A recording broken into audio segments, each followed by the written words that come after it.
urusan bencana ini kan tidak hanya sekedar mau, tapi ya memang ada itikat dan memang ada hati nurani yang memang senang. Banyak orang beranggapan bahwa bencana itu takdir semata. Kalau saya mensikapi, sebenarnya bencana yang terjadi sekarang ini kan bagi saya loh, ya, mungkin individu pribadi, bukan bencana alam, tapi lebih banyak ke bencana tangan artinya.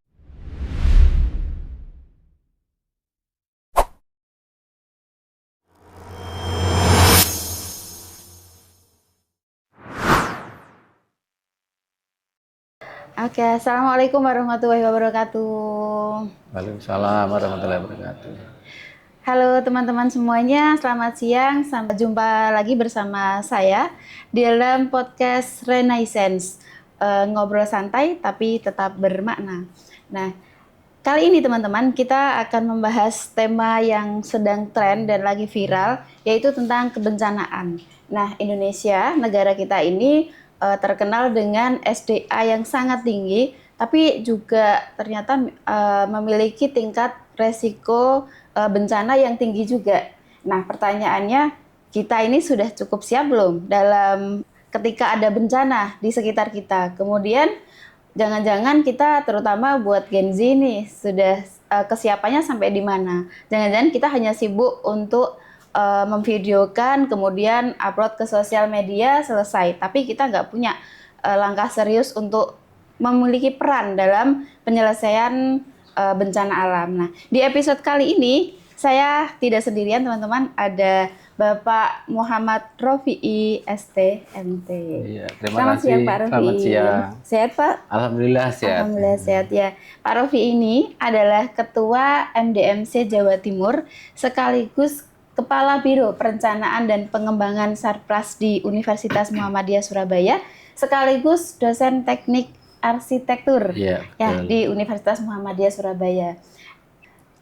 Oke, baik, tidak akan berlama-lama, saya akan mengajukan beberapa pertanyaan Pak Rofi'i terkait bencana yang akhir-akhir ini seringkali ada ya di sekitar kita, terutama bencana Sumatera yang menjadi buah bibir baik itu offline maupun online dan di media sosial luar biasa sekali. Nah, Pak Rofi'i sebagai tim dari MDMC, sebagai relawan ya? Oh iya, sebagai relawan ya teman-teman. Oh ya teman-teman tahu kan ya MDMC apa? Muhammadiyah Disaster Management Center. Jadi lembaga yang menaungi bencana alam di Indonesia, bahkan juga bisa di luar negeri menjadi relawannya.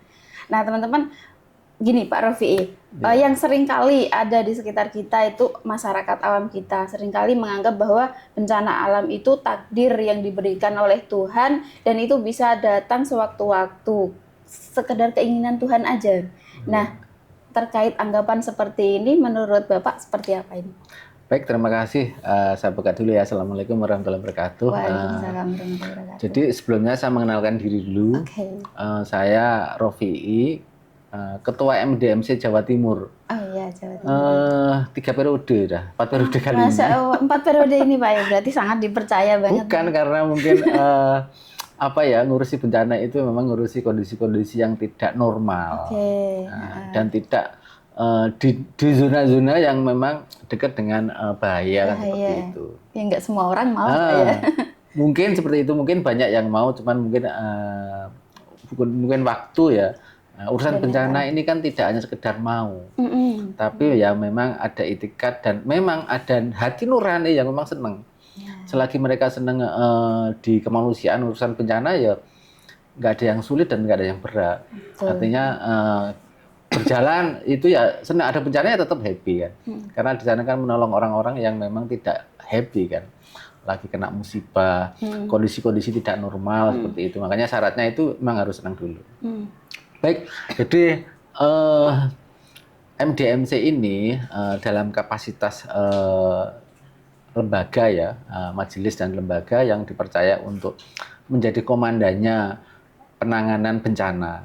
Jadi ada banyak hal yang memang banyak orang beranggapan bahwa bencana itu takdir semata. Kalau saya mensikapi, Sebenarnya bencana yang terjadi sekarang ini kan bagi saya loh, ya, mungkin individu pribadi, bukan bencana alam, tapi lebih banyak ke bencana tangan, artinya kondisi-kondisi yang diakibatkan oleh tangan manusia. Tangan kebijakan, tanda tangan itu kan tanda tangan itu tanda tangan kebijakan kan, kebijakan yang mungkin tidak bersahabat dengan alam. Kemudian tangan-tangan yang merusak alam. Makanya saya lebih senang bahwa ini ya bencana tangan gitu, tangan-tangan manusia seperti itu.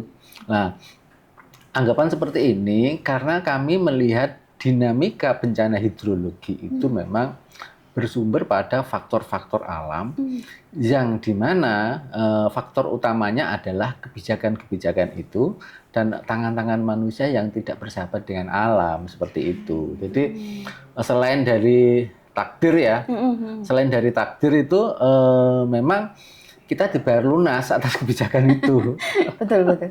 Artinya saya sedikit mengutip ya, kutipan dari surat dari Al-Quran ya, surat Ar-Rum ya, ayat 41, terjemahannya kurang lebih seperti ini. Telah tampak kerusakan di darat dan di laut disebabkan perbuatan tangan manusia. Allah menghendaki agar mereka merasakan sebagian dari akibat, keren kan? Sebagian dari akibat perbuatan mereka agar mereka kembali ke jalan yang benar. Artinya bencana yang kita terima itu ya akibat dari tangan mereka. Kemudian diperkuat lagi di surat 42 ya, ayat 30 ya, surah itu.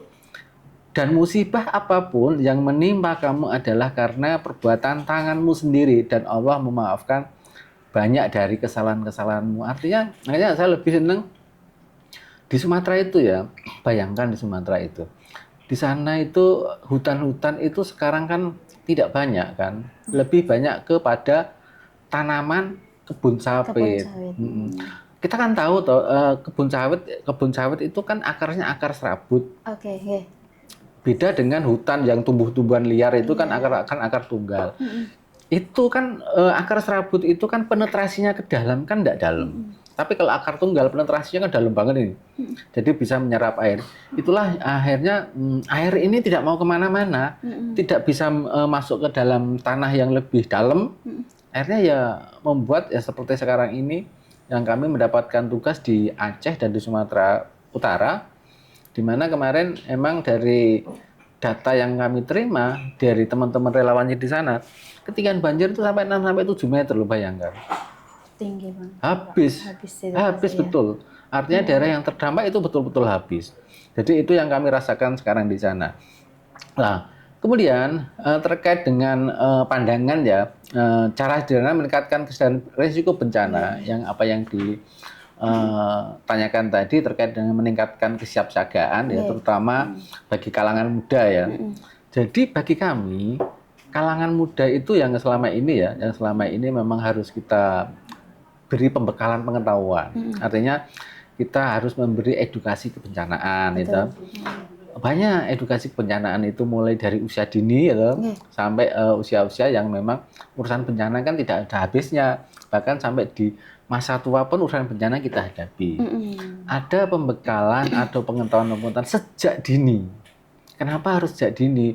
Kalau yang sudah kita ini kan harus sulit ya. Iya. Domongi lagi.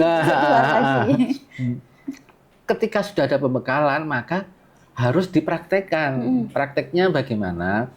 Kita mengadakan simulasi bencana.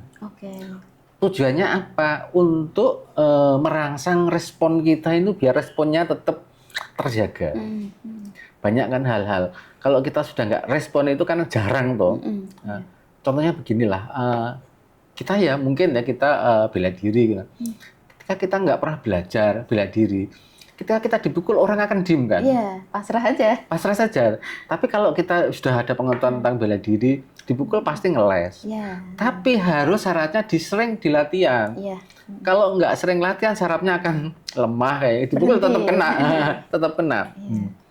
Jadi selain pembekalan pengetahuan tentang kebencanaan, harus ada simulasi rutin, termasuk bencana-bencana yang ada di mana-mana, termasuk Di sini kita punya gedung-gedung tinggi nih. Iya, Pak. Nah, kita kan harus mengadakan simulasi tentang K3 toh. Iya. Semua pemakaian. Nah, simulasi itu berdasarkan ancaman yang mungkin terjadi.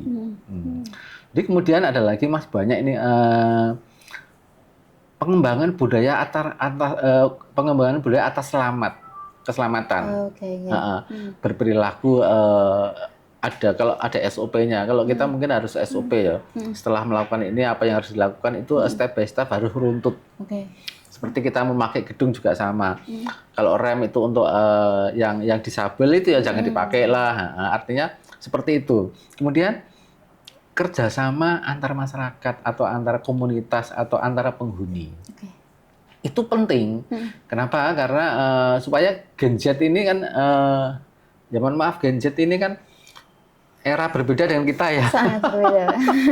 Kepedulian dengan sesama mungkin berbeda sudah ya. Mulai mengecil. Cuman kalau Gen Z enaknya kan orangnya diem gitu ya. Alim, ayem, anteng kayak gitu. Nggak banyak ngomong. Cuman mereka sibuk sendiri. Iya, punya kesibukan sendiri. Punya dunia sendiri. Punya dunia sendiri. Jadi kurang lebihnya seperti itu. Jadi ada pemahaman-pemahaman yang memang harus dipahamkan kepada Gen Z supaya mereka lebih peka dengan lingkungan dan lebih peka. Kalau peka lingkungan itu kan imbasnya kan banyak kan. Tidak hanya sekedar bencana, bencana apapun bahkan bencana sosial itu dekat sekali kepedulian terhadap lingkungan. Dan kepedulian terhadap lingkungan itu harus diberi pengetahuan, setelah itu diasah dengan praktek atau simulasinya seperti itu. Simulasi kan ilmu praktek loh. Evakuasi kan ilmu praktek. Kalau tidak dipraktekkan ya kan bukan teori yang harus dihafalkan dah. Seperti itu. Ya. Banyak ya. Itu berarti gini Pak ya. Jadi kalau ada misalnya kita ini kerja di gedung-gedung besar ini ya, itu harus ada kerjasama dengan antara karyawan dengan atasan juga. Ya, contoh kecil misalnya budaya mematikan listrik ketika hendak pulang misalnya. Betul. Ini kan masih banyak banget ya betul yang sekali. Sangat lupa. Dan ini menjadi PR saya dan jadi temuan saya terkait dengan hemat energi kayak gitu ya. Betul. Tidak hanya sekedar hemat energi, tapi terkait dengan budaya-budaya seperti itu kan tetap kita mengkaji pada keselamatan kan. Keselamatan pemakai gedung. Ya tidak hanya dengan pimpinan, tapi seluruh unsur pemakai gedung itu. Targetnya itu. Nah, dan kita harus melihat ancamannya. Listrik kalau nggak dimatikan ancamannya apa? Jadi mahal kita bayar rekening itu. Nah, kalau terjadi apa-apa, konslet segala macam. Nah, itu harus memang seperti itu contohnya. Contoh kecil seperti itu gitu. Iya. Itu teman-teman, ternyata ada bencana alam tapi ada juga bencana tangan yang bisa jadi adalah tangan-tangan kita sendiri yang salah melakukan apa, akhirnya terjadilah bencana itu. Khususnya buat mahasiswa harus tanggap ya terkait ini. Iya. Nah, Bapak, kalau misalnya sebelum terjadi bencana itu kan tadi ada bentuk kesiapsiagaan ya. Kalau yang biasa dilakukan MDMC itu apa saja Pak misalnya kalau dalam sebuah daerah gitu? Jadi gini, apa ya pendengar atau pemirsa ini ya? Pendengar semuanya. Jadi siklus bencana itu kan dibagi 3 fase. 3 fase itu pasca bencana, pra bencana, sama saat bencana. Kalau sekarang kita menghadapi saat bencana di Sumatera, Aceh, dan di Sumatera Utara, Aceh, sama Sumatera Barat. Nah, kalau sudah saat bencana itu namanya masa tanggap darurat. Masa tanggap darurat. Artinya tanggap darurat itu ketanggapan kita dengan kondisi yang tidak normal, kondisi yang sangat darurat. Itu apapun harus kita lakukan demi untuk menyelamatkan manusia, menyelamatkan dulu. Nah, setelah mereka selamat, kita membantu hajat hidup dasar manusia itu loh. Kehidupan dasar manusia itu harus berjalan, terpenuhi ya, terjaga. Artinya dasarnya kan manusia itu kan mesti kebutuhan primer, sekunder, tersier itu ya. Yang primer dulu aja. Primer itu apa? Terkait dengan menjaga supaya kita tetap masih bisa hidup. Satu, kebutuhan akan pangan, makanan, itu. Kemudian sandang sama papan, pakaian. Prinsipnya 3 ini saja sebenarnya. Kalau ini sudah terpenuhi, baru mengejutkan fase berikutnya. Nah, tapi kalau sebelum tanggap darurat itu ada namanya masa pra bencana. Sebelum terjadi bencana, apa yang harus kita lakukan? Kita itu melakukan namanya pencegahan. Pencegahan. kemudian melakukan kegiatan mitigasi ya dan kesiapsiagaan. Pencegahan itu seperti ini. Jadi sebelumnya memang kita harus membekali atau memetakan terkait dengan ancaman apapun di mana manusia itu tinggal. Nah, artinya satu contoh yang paling gampang, kita ini di kampus, kita ini gedungnya tinggi-tinggi, ancamannya apa sih? Satu, gedung roboh. Kedua, gedung kebakaran. Nah, ketiga, apalagi terkait dengan apa ya, kepadatan pengguna kayak begitu. Nah, itu namanya ancaman. Ancaman ketika terjadi taruhlah kebakaran, itu kan berisiko tinggi nih. Ya. Taruhlah gempa bumi seperti kemarin kan pernah tahun berapa itu ya, yang gempa di mana di Bali juga. Bukan, yang dulu terasa banget itu loh. Oh, sampai di sini itu. Yang itu pada lari semua. Jadi kita melakukan pencegahan dulu. Pencegahan itu begini. Nanti kita memberi pengetahuan terhadap pengguna gedung ini semua. Kalau terjadi gempa bumi kayak gitu ya, nanti larinya harus ke sini, kumpulnya harus di sini, turunnya harus di sini, karena lift itu otomatis mati. Kalau terjadi kebakaran juga sama. Jadi nanti ketika mereka evakuasi tidak terjadi masalah lagi gitu loh. Taruh harus berlindung di mana? Itu kita beri pengetahuan. Jadi nanti ketika terjadi itu mereka sudah hafal. Tapi syaratnya harus dilakukan praktek, simulasi. Kalau enggak pasti gubuk. Karena kemarin sempat terjadi di Lombok ya, waktu kita respon bencana di Lombok. Nggak usah jauh-jauh. Teman-teman kita, relawan, itu ketika mereka ada gempa, mereka di posko nih. Mereka di posko. Ketika ada gempa terjadi dan gempa kan berkali-kali toh. Ketika mereka sudah aman, ada gempa lagi, mereka di dalam. Itu juga gak peduli ternyata, lari semua asal ngawur kayak gitu. Berarti memang ada refleks atau respon atas terjadi bencana ini tidak sinkron kayak gitu loh. Mestinya kan tidak boleh panik, nggak boleh. Tapi tahu tempat-tempat mana harus lari kemana, berlindung di mana. Makanya kalau di Jepang itu kalau ada gempa kan mereka berlindung di bawah meja kayak gitu. Tapi itu kan kalau nggak dipraktekkan yo, nggak mungkin. Cuman dihafalkan. Kalau terjadi gempa ada kan nanti dulu di bawah meja harus sembunyi di bawah struktur. Hafalan kayak gitu kalau nggak dipraktekkan nggak bisa. Jadi seperti itu. Jadi pemahaman seperti itu memang perlu adanya pelatihan simulasi bencana kepada komunitas, masyarakat kayak begitu ya. Kemudian membuat rencana darurat keluarga. Jadi masyarakat itu kita pahami untuk nanti kalau kita pahami sesuai ancaman yang terjadi ya di daerah itu, kita punya planning. Saya itu masih ingat dulu waktu kecil ya. Dulu waktu kecil itu zaman Orde Baru, di rumah itu setiap rumah itu ada apa? Ada penungan, itu tanda di rumah. Bukan, kalau itu dipakai untuk kalau terjadi kebakaran gitu. Nanti itu dimatiin pakai ini gitu.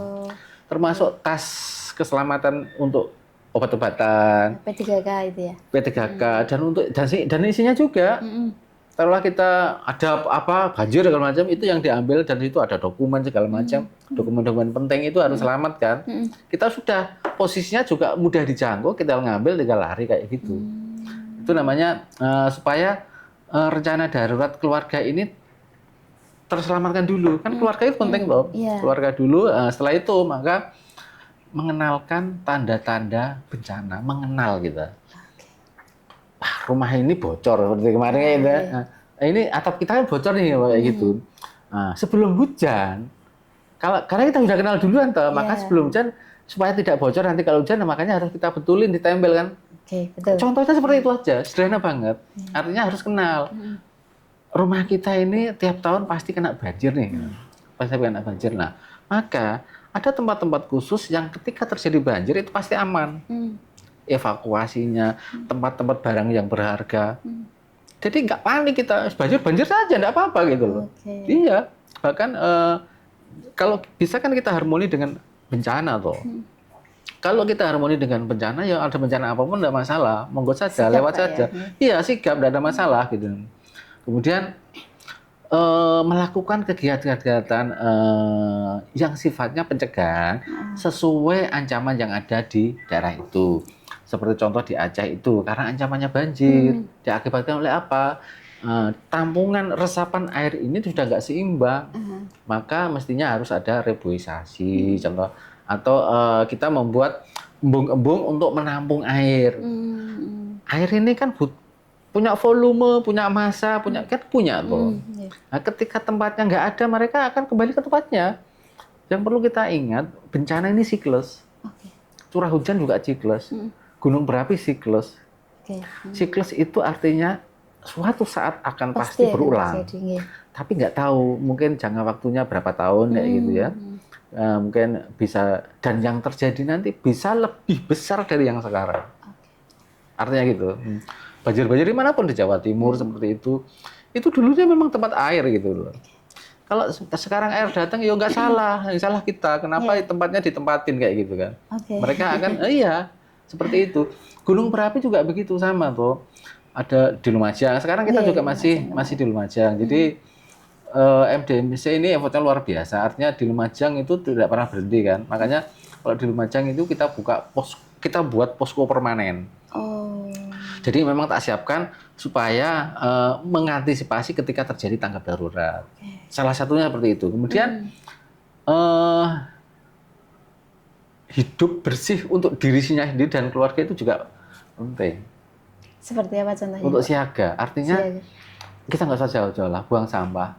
Kita niru budaya Jepang lah. Kita bawa makanan itu kalau sampah itu bekasnya kan pasti dimasukin saku. Masukkan saku ya. Kalau kita enggak loh. Kalau enggak harus buang saja. Tanpa rasa bersalah. Iya, dan ya sekarang yang lain begitu gitu loh. Budayanya begitu. Budayanya begitu. Merubah mindset budaya ini kan, masa kita melakukan penghapusan generasi nggak mungkin. Iya, betul. Ya itu kalau makan di jalan ya sambil dimasukkan saku. Iya. Sedangkan anak-anak kita ini langsung di lift aja sering saya lihat. Ini kesadaran yang sangat kecil ya teman-teman. Nih gitu Pak. Memang dari jawaban Bapak tadi saya melihat MDIC itu memang kumpulan orang-orang cerdas. Enggak sih. Karena itu bagian ciri-ciri orang cerdas gitu loh Pak. Apa namanya, menyiapkan yang itu sudah sudah diprediksi untuk terjadi. Kalau cerdas ya enggak lah, relatif. Artinya kumpulan orang-orang yang mau dan orang yang mau itu memang itu bagian dari cerdas, Pak. Dari hati. Dari hati. Tadi kalau sesuatu dari hati itu bahkan itu merugikan diri sendiri kan senang aja, seperti hobi loh. Seperti hobi. Kalau saya kebetulan saya itu hobi badminton kayak gitu. Bulu tangkis. Artinya ketika teman-teman yang lain itu hobi mancing, mungkin saya kalau suruh beli pancing itu dengan harga segitu, kok mahal banget gitu. Karena saya hobi badminton, beli yang mahal itu ya jadi seneng aja gitu loh. Nggak merasa kehilangan, tetap seneng kan. Kalau namanya bayarannya ya seneng kayak gitu. Saya kalau lihat teman-teman mancing itu kan sampai, masuk beli pancing segitu mahal loh. Buat apa kayak gitu. Terus diem berjam-jam, ngapain? Tapi karena mereka seneng. Ya kita nggak nyalahkan. Iya, nggak nyalahkan. Kesenangannya begitu Pak ya. Itu namanya. Nah, di bencana juga sama. Harus ketika anak-anak itu mindsetnya memang senang menolong kayak gitu. Terus di dunia-dunia seperti yang tidak mengenakan itu, relawan kami bahkan kami perpanjang pun senang-senang aja. Cuman kadang itu sampai, ya ada sih sampai akhirnya sebenarnya dia itu punya kewajiban lebih wajib daripada sekedar menolong orang, kewajiban terhadap keluarganya. Ada ini real bahwa relawan kami akhirnya lupa keluarga. Lupa itu bukan berarti lupa dengan kewajiban dia yang dinomorduakan. Itu jadi nggak suka, betul. Saya jadi nggak kurang-kurang tertarik. Artinya ketika menangani ini kan kewajiban harus selesai dulu. Setelah kewajiban selesai boleh toh menolong orang lain, menolong orang lain atau menolong sesama seperti itu, silahkan saja. Itu loh, seperti itu. Keluarga juga harus mengikhlaskan Pak ya. Dan itu lama-lama jadi biasa. Keluarga awalnya kemana sih lo? Gitu-gitu nggak takut lah, nggak apa. Mereka ya di rumah ketakutan. Artinya karena mereka tahu, apalagi pemberitaan itu kadang serem-serem yang disampaikan. Iya, kadang itu apa yang kita terima dari pemberitaan itu jadi lebih menakutkan daripada kondisi asli. Betul. Gitu. Seperti itu, Pak. Baik, terima kasih Pak Rofi'i sudah hadir dalam podcast kami di LPAIK, podcastnya Renaissance. Kita dari obrolan ini membuka cakrawala baru, perspektif baru, di mana kita bisa melihat bahwa ternyata penanggulangan bencana itu bukan hanya tanggung jawab pemerintah saja, bukan hanya tanggung jawab presiden saja, bukan hanya tanggung jawab Muhammadiyah atau lembaga saja, tetapi juga tanggung jawab kita semua. Dan itu membutuhkan kerjasama yang kuat, membutuhkan kesadaran, kesiapsiagaan, partisipasi dari kita semua kalangan generasi muda. Dan Pak Rofi'i, MDMC ini hadir juga bukan hanya saat bencana terjadi, teman-teman ya, tetapi jauh sebelum itu kita sudah diajari bagaimana upaya untuk membaca resiko, mitigasi, edukasi, dan penguatan ketangguhan sosial masyarakat. Ini tujuannya jelas untuk mengingatkan kita bahwa kesiapsiagaan itu penting dan proses yang panjang, bukan reaksi sesaat saja. Jadi kita harus bersiap-siap karena bencana itu bisa datang di mana saja dan pada siapa saja. Terima kasih, itu dari kami semua. Selamat siang teman-teman. Jumpa lagi di podcast selanjutnya. Sehat-sehat selalu. Assalamualaikum warahmatullahi wabarakatuh. Waalaikumsalam.